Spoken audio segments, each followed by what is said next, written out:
தமிழக பாஜகவில் இருந்து முன்னாள் கவர்னர் டாக்டர் தமிழிசை சவுந்தரராஜன் அவர்கள் நம்முடன் இணைந்திருக்கிறார். மேடம் வணக்கம். தமிழக அமைச்சரவையில் மாற்றம், உதயநிதி ஸ்டாலின் அவர்களுக்கு துணை முதலமைச்சர் பொறுப்பு, உங்களுடைய பார்வை? அதாவது பழுக்கும் பழுக்கும் பழுத்ததா பழுத்ததா பழுத்ததா என்று இப்ப கட்டாயப்படுத்தி பழுக்க வைக்கப்பட்டிருக்கிறது. முதலில் பவட விழா நடத்தி தன் கட்சிக்காரர்களை பழுக்க வைத்து அதற்கு பின்பு கூட்டணி கட்சியின் மாநாடு நடத்தி அவர்களையும் ஒத்து ஊத வைத்து இன்று துணை முதலமைச்சராகி இருக்கிறார் தம்பி உதயநிதி ஸ்டாலின். அப்பா முதலமைச்சர், தம்பி மகன் துணை முதலமைச்சர். எங்கே போனது சமூக நீதி? எங்கே போனது சம வாய்ப்பு? எங்கே போனது பெண்ணுரிமை?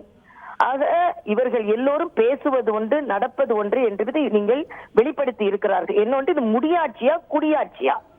ஆக அப்பாவும் மகனும் ஒரு ஆட்சியை நடத்த வேண்டும் என்றால் இன்னும் மூத்த அமைச்சர்கள் அண்ணன் பொன்முடி போன்றவர்கள் பதவி இறக்கம் செய்யப்பட்டிருக்கிறார்கள், வனவாசம் அனுப்பப்பட்டிருக்கிறார்கள். அதே போல ஜாமீனில் தானே வெளியே வந்தார். அதான் ஒருவர் துணை முதலமைச்சர், இன்னொரு பிணை அமைச்சரா, இன்னொருவர் வந்து 2 நாட்கள் கூட ஆகவில்லை. அதுவும் ஊழல் குற்றச்சாட்டில் உள்ளே போனவர். ஊழல் குற்றச்சாட்டு சுமத்தியவர் நமது முதலமைச்சர் அவர்கள் தான். அப்ப ஊழல் உங்களுக்கு ஒரு பொருட்டே இல்லை, சமூக நீதி ஒரு பொருட்டே இல்லை. ஏன் இந்த ஆட்சி அதிகாரத்தில் எங்களுக்கும் பங்கு வேண்டும் என்று சொன்ன பட்டியலின சகோதரரை யாராவது முதலமைச்சர் துணை முதலமைச்சர் ஆக்க வேண்டியது தானே?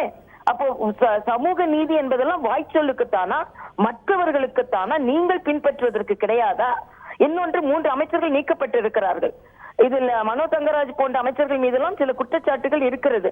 அப்ப நீங்கள் ஆட்சியில் இருப்பவர்களுக்கு பொறுப்பேற்க மாட்டீர்களா? ஆக இது அப்பட்டமாக செயற்கை முறையில் ஏற்படுத்தப்பட்டிருக்கின்ற ஒரு முடிசூட்டு விழா. தமிழக மக்கள் இதை ஒத்துக்கொள்ள மாட்டார்கள்.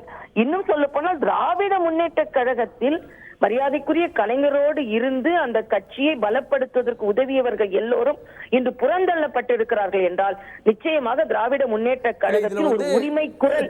திரு உதயநிதி ஸ்டாலின் அவர்கள் சட்டமன்ற உறுப்பினர் தானே, அவருக்கு மக்கள் மேண்டிடேட் கொடுத்திருக்காங்கல்ல, ஆட்சிக்கான அதிகாரத்தையும் மக்கள் வழங்கியிருக்காங்கல்ல. திமுக மத்தவங்களுக்கு கொடுக்கலையா? மத்தவங்களுக்கு கொடுக்கலையா? என்ன உதயநிதி மற்ற சட்டமன்ற உறுப்பினர்கள் எதில் வேறுபடுகிறார்? எதில் வேறுபடுகிறார்?